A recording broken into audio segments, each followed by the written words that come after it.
Hello friends, good morning. Welcome to Adista classes. आज है 27 नवंबर 2020 और 27 नवंबर 2020 से जितने भी करंट अफेयर के इंपॉर्टेंट क्वेश्चन बनते हैं वो हम इस वीडियो में डिस्कस करेंगे। साथ ही मैं आपको हर एक क्वेश्चन से रिलेटेड इंपॉर्टेंट फैक्ट बताऊंगा, तो आप हमारा वीडियो पूरा और एंड तक ध्यान से देखिए। लास्ट में मैं आपसे एक क्वेश्चन पूछूंगा, आप उस क्वेश्चन का जवाब नीचे कमेंट बॉक्स में लिखते हैं। साथ ही क्वेश्चन से जुड़ी जितनी जानकारी आपके पास अवेलेबल हो, आप उसे नीचे कमेंट बॉक्स में लिखा कीजिए ताकि आपका प्रॉपर तरीके से रिवीजन हो सके। अगर आपको हमारी ये वीडियो पसंद है, वीडियो को लाइक कीजिए। आपके पास जितने भी एजुकेशन ग्रुप है, आप उस ग्रुप में हमारे वीडियो को शेयर कीजिए और साथ ही हमारे चैनल एडी स्टार क्लासेस को सब्सक्राइब कीजिए। चलिए स्टार्ट करते हैं। आज का पहला क्वेश्चन है, हाल ही में राष्ट्रीय दुग्ध दिवस कब मनाया गया है? अभी हाल ही में 26 नवंबर को राष्ट्रीय दुग्ध दिवस यानी नेशनल मिल्क डे मनाया गया। यानी इस क्वेश्चन का ऑप्शन बी सही है, 26 नवंबर। भारत में साल 2014 से भारत के श्वेत क्रांति के जनक डॉक्टर वर्गीज कुरियन की जयंती, जिन्हें मिल्कमैन भी कहा जाता है, उनके जन्मदिन 26 नवंबर को राष्ट्रीय दुग्ध दिवस के रूप में मनाया जाता है। इस दिन को राष्ट्रीय डेयरी विकास बोर्ड यानी NDDB, इंडियन डेयरी एसोसिएशन यानी IDA सहित देश के सभी डेयरी मजदूरों द्वारा 22 राज्य स्तरीय दुग्ध संघों के साथ मिलकर घोषित किया गया था। राष्ट्रीय दुग्ध दिवस के दिन का महत्व किसी व्यक्ति के जीवन में दूध के महत्व को बताना है। साथ ही भारतीय डेयरी संघ यानी IDA ने 2014 में पहली बार इस दिन को मनाने की पहल भी की थी। पहला राष्ट्रीय दुग्ध दिवस 26 नवंबर 2014 को मनाया गया, जिसमें 22 राज्यों के विभिन्न दुग्ध उत्पादकों ने भाग लिया। साथ ही यूनाइटेड नेशन द्वारा हर साल 1 जून को विश्व दुग्ध दिवस मनाया जाता है। यानी अगर आपसे बात करें तो राष्ट्रीय दुग्ध दिवस यानी नेशनल मिल्क डे ये प्रत्येक वर्ष 26 नवंबर को, जबकि यूनाइटेड नेशन के द्वारा 1 जून को विश्व दुग्ध दिवस मनाया जाता है। अगला क्वेश्चन है, हाल ही में किस राज्य सरकार ने हिम सुरक्षा अभियान की शुरुआत की है? अभी हाल ही में हिमाचल प्रदेश ने हिम सुरक्षा अभियान की शुरुआत की। यानी इस क्वेश्चन का ऑप्शन ए सही है, हिमाचल प्रदेश। हाल ही में हिमाचल प्रदेश सरकार ने कोविड-19 महामारी के बारे में लोगों को जागरूक करने के लिए हिम सुरक्षा अभियान की शुरुआत करने के साथ साथ पूरे राज्य में टीबी, कुष्ठ रोग, शुगर और रक्तचाप जैसी बीमारियों के बारे में जानकारी एकत्र करने के लिए डोर टू डोर अभियान की भी शुरुआत की है। इस अभियान के तहत स्वास्थ्य, आयुर्वेद, महिला और बाल विकास, साथ ही पंचायती राज विभागों, जिला प्रशासन और गैर सरकारी संगठनों से युक्त लगभग 8000 टीमें इस अभियान में कार्य करेंगी। यह लोगों के स्वास्थ्य मापदंडों के डोर टू डोर डेटा संग्रह को सुनिश्चित भी करेगा। बात हिमाचल प्रदेश की है। इसके वर्तमान समय के मुख्यमंत्री हैं जयराम ठाकुर और हिमाचल प्रदेश के वर्तमान समय के राज्यपाल हैं बंडारू दत्तात्रेय। अगला क्वेश्चन है, हाल ही में किसने पंजाब के कपूरथला जिले के फगवाड़ा में मेगा फूड पार्क का उद्घाटन किया है? अभी हाल ही में नरेंद्र सिंह तोमर ने एक जगह है पंजाब में कपूरथला, वहां पे फगवाड़ा में मेगा फूड पार्क का उद्घाटन किया है। यानी इस क्वेश्चन का ऑप्शन सी सही है, नरेंद्र सिंह तोमर। हाल ही में वर्तमान समय के हमारे केंद्रीय खाद्य प्रसंस्करण उद्योग मंत्री नरेंद्र सिंह तोमर ने पंजाब के कपूरथला जिले के फगवाड़ा में 107.83 करोड़ रुपए के मेगा फूड पार्क का उद्घाटन किया। अब तक देश भर में 37 मेगा फूड पार्क मंजूर किए गए हैं, जिनमें से 20 को चालू भी किया जा चुका है। मेगा फूड पार्क जो 55 एकड़ भूमि में फैला हुआ है और 25,000 किसानों को लाभान्वित करेगा। इसमें 3,944 वर्ग मीटर के गोदाम, 20,000 टन क्षमता वाले साइलों और साथ ही 3,000 टन क्षमता वाले कोल्ड स्टोरेज और व्यक्तिगत रूप से त्वरित फ्रोजन और डीप फ्रीजर इकाइयां सहित अन्य सुविधाएं शामिल हैं। अब बात है केंद्रीय खाद्य प्रसंस्करण उद्योग की, तो इसके वर्तमान समय के मंत्री यही हैं नरेंद्र सिंह तोमर। और इसके अलावा बात पंजाब की है, तो पंजाब की कैपिटल चंडीगढ़ है और चंडीगढ़ एक यूटी है और यूटी होने के साथ साथ चंडीगढ़ 3 राज्य की कैपिटल है, एक तो पंजाब की, दूसरा हरियाणा की और तीसरा एक यूटी होने के नाते चंडीगढ़ खुद की भी कैपिटल है। इसके अलावा पंजाब के वर्तमान समय के मुख्यमंत्री हैं कैप्टन अमरिंदर सिंह और पंजाब के वर्तमान समय के राज्यपाल हैं BP सिंह बदनौर। अगला क्वेश्चन है, हाल ही में डिएगो माराडोना का निधन हुआ है, वे किस खेल से संबंधित थे? डिएगो माराडोना ये एक फुटबॉलर थे, यानी इस क्वेश्चन का ऑप्शन ए सही है, फुटबॉल। ये फुटबॉल से संबंधित थे और इनका हाल ही में निधन हो गया है। महानतम फुटबॉल खिलाड़ियों में से शुमार डिएगो माराडोना का निधन हो गया है। जब अर्जेंटीना ने 1986 विश्व कप जीता था, उस समय डिएगो टीम के कैप्टन थे, जिसमें उन्होंने व्यक्तिगत रूप से टीम को जीत दिलाने में अहम योगदान भी दिया था। वह 1986 में मैक्सिको में अर्जेंटीना के विश्व कप में जीत दिलाने वाले मुख्य खिलाड़ी थे।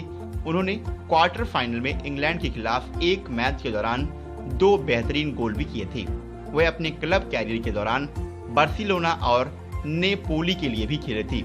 1986 के फीफा विश्व कप में अर्जेंटीना बनाम इंग्लैंड मैच के दौरान माराडोना का सबसे यादगार पल यकीनन उनका हैंड ऑफ गॉड भी था। मैच में उनका दूसरा गोल ऑफ द सेंचुरी भी माना जाता है। अगला क्वेश्चन है, हाल ही में किसने अपने ग्राहकों के लिए कम लागत वाली बीमा योजना प्रधानमंत्री जीवन ज्योति बीमा योजना यानी PMJJBY की शुरुआत की है? अभी हाल ही में IPPB ने अपने ग्राहकों के लिए कम लागत वाली बीमा योजना प्रधानमंत्री जीवन ज्योति बीमा योजना की शुरुआत की, यानी इस क्वेश्चन का ऑप्शन सी सही है, IPPB। सबसे पहले IPPB के बारे में जानते हैं। IPPB का मतलब है इंडिया पोस्ट पेमेंट्स बैंक।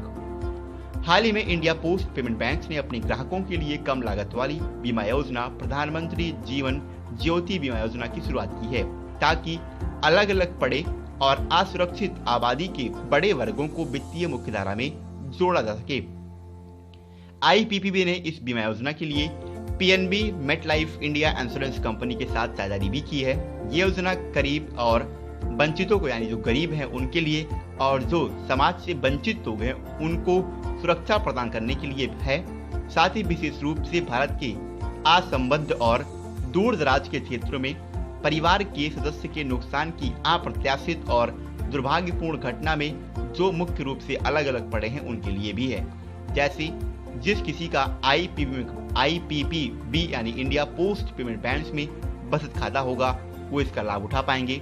न्यूनतम आयु 18 वर्ष और अधिकतम आयु 50 वर्ष वाले इसका लाभ उठा पाएंगे। PMJJBY योजना के तहत रखे गए कई खातों अथवा बीमा के कई प्रमाण पत्रों के बावजूद प्रति व्यक्ति 2 लाख रुपए का अधिकतम कवरेज भी दिया जाएगा। इसके अलावा 330 रुपए का भुगतान भी करना होगा। बात है IPPB की, तो IPPB यानी इंडिया पोस्ट पेमेंट बैंक। आपको बता दें 2018 में प्रधानमंत्री नरेंद्र मोदी ने IPPB को लॉन्च किया था। इसका मुख्यालय नई दिल्ली में है और इसके वर्तमान समय के MD और CEO हैं J वेंकट रमन। अगला क्वेश्चन है, हाल ही में किसे ICC के नए अध्यक्ष के रूप में नियुक्त किया गया? ये क्वेश्चन काफी इंपॉर्टेंट है। अभी हाल ही में ग्रेग बार्कले को ICC के नए अध्यक्ष के रूप में अपॉइंट किया गया है, यानी इस क्वेश्चन का ऑप्शन सी सही है, ग्रेग बार्कले। ऑकलैंड के कॉमर्शियल वकील और वर्ष 2012 से न्यूजीलैंड के क्रिकेट के निदेशक ग्रेग बार्कले को दूसरे चरण के मतदान के बाद अंतर्राष्ट्रीय क्रिकेट परिषद का नया अध्यक्ष चुना गया है। बार्कले भारत के शशांक मनोहर की जगह लेंगे, जिन्होंने जुलाई 2020 में अपने पद से इस्तीफा दे दिया था। इसके बाद इमरान ख्वाजा इस पद पर अंतरिम चेयरमैन के रूप में कार्यरत थे। वो अंतर्राष्ट्रीय क्रिकेट परिषद यानी ICC के बोर्ड में NZC की प्रतिनिधि के रूप में सेवारत हैं और इसके अलावा उन्होंने ICC मेंस क्रिकेट कप 2015 के निदेशक के रूप भी काम किया था। बात है ICC यानी इंटरनेशनल क्रिकेट काउंसिल। इसकी स्थापना 1909 में हुई थी। इसका मुख्यालय वर्तमान समय के UAE यानी संयुक्त अरब अमीरात के दुबई में है और इसके वर्तमान समय के CEO हैं मनु शाहनी। अगला क्वेश्चन है, हाल ही में किसने श्री गुरु नानक देव जी के जीवन पर लिखी पुस्तक का विमोचन किया है? अभी हाल ही में हमारे वर्तमान समय के प्रधानमंत्री नरेंद्र मोदी ने श्री गुरु नानक देव जी के जीवन पर लिखी एक पुस्तक का विमोचन किया, यानी इस क्वेश्चन का ऑप्शन बी सही है, नरेंद्र मोदी। हाल ही में वर्तमान समय के प्रधानमंत्री नरेंद्र मोदी ने सिख धर्म की संस्थापक और सिखों के 10 गुरुओं में से एक गुरु श्री नानक देव के जीवन और आदर्शों पर एक पुस्तक जारी की है। इस पुस्तक को कृपाल सिंह जी ने लिखा है। पुस्तक विमोचन के दौरान अल्पसंख्यक मामलों के मंत्री मुख्तार अब्बास नकवी भी मौजूद थे।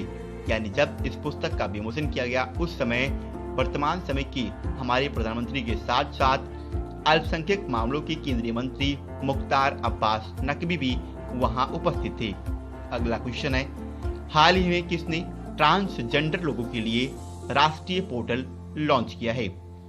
अभी हाल ही में थावर चंद गहलोत ने ट्रांसजेंडर लोगों के लिए एक राष्ट्रीय ई पोर्टल लॉन्च किया। यानी इस क्वेश्चन का ऑप्शन ए सही है, थावर चंद गहलोत। केंद्रीय सामाजिक न्याय और अधिकारिता मंत्री थावर चंद गहलोत ने ट्रांसजेंडर लोगों के लिए राष्ट्रीय पोर्टल लॉन्च किया और गुजरात के बड़ोदरा में एक Garima Greh a shelter home for transgender persons का भी उद्घाटन किया। ट्रांसजेंडर व्यक्तियों यानी उनके अधिकारों का संरक्षण नियम 2020 की 29 सितंबर 2020 की अधिसूचना के 2 महीने के भीतर ट्रांसजेंडर व्यक्तियों के लिए यह राष्ट्रीय पोर्टल डेवलप किया गया है। यह अत्यधिक उपयोगी पोर्टल देश में कहीं से भी एक ट्रांसजेंडर व्यक्ति को प्रमाण पत्र और पहचान पत्र के लिए डिजिटल रूप से आवेदन करने में काफी मदद करेगा। ट्रांसजेंडर व्यक्तियों के लिए एक आश्रय स्थल यानी गरिमा गृह को लक्ष्मण ट्रस्ट के सहयोग से ये चलाया जाएगा, जो पूरी तरह से ट्रांसजेंडरों के द्वारा संचालित एक समुदाय आधारित संगठन है।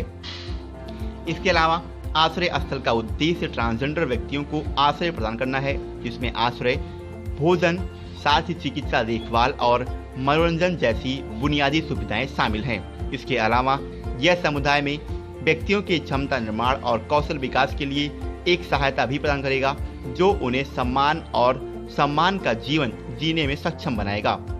इसके अलावा नोडल मंत्रालय ने ट्रांसजेंडर व्यक्तियों की स्थितियों में सुधार करने के लिए पहला कदम भी उठाया है और प्रायोगिक आधार पर देश में चयनित 13 CBO के सहयोग से 13 शेल्टर होम्स स्थापित करने और साथ ही ट्रांसजेंडर व्यक्तियों के लिए सुविधाओं का विस्तार करने के लिए 10 शहरों की पहचान भी की है। अगर बात करें हम 10 शहरों की तो उनमें शामिल है वडोदरा, नई दिल्ली, पटना, भुवनेश्वर, जयपुर, कोलकाता, मणिपुर, चेन्नई, रायपुर और मुंबई। यह योजना मंत्रालय द्वारा चिन्हित सभी प्रत्येक घरों में न्यूनतम 25 ट्रांसजेंडर व्यक्तियों का पुनर्वास भी करेगी। ये एक पायलट प्रोजेक्ट है और इसके सफल होने पर देश के अन्य हिस्सों में भी इसी तरह की योजनाओं का विस्तार किया जाएगा। लास्ट आपसे क्वेश्चन किया गया था, हाल ही में कौन सा देश उपग्रह प्रणाली के लिए IMO मान्यता प्राप्त करने वाला विश्व का चौथा देश बन गया? इस क्वेश्चन का ऑप्शन बी सही था, भारत। और लगभग सभी विद्यार्थियों ने इसका सही आंसर दिया। एक बार मैं आपसे फिर बोलूंगा, आपके पास क्वेश्चन से संबंधित जितनी भी जानकारी अवेलेबल हो आप उसे नीचे कमेंट बॉक्स में लिखा कीजिए। आज का हमारा क्वेश्चन है, हाल ही में किस एपिसोड ने इंटरनेशनल एमी अवार्ड्स में बेस्ट ड्रामा सीरीज का अवार्ड जीता है? क्वेश्चन के 4 ऑप्शन है, अत्याचार, दिल्ली क्राइम, पूर्वांचल और क्राइम पेट्रोल। एक बार मैं आपसे फिर बोलूंगा, आपके पास क्वेश्चन से संबंधित जितनी भी जानकारी अवेलेबल हो आप उसे नीचे कमेंट बॉक्स में लिखा कीजिए ताकि आपका प्रॉपर तरीके से रिवीजन हो सके। तो आज के लिए इतना ही। अगर आपको हमारी ये वीडियो पसंद आई, वीडियो को लाइक कीजिए। जय हिंद।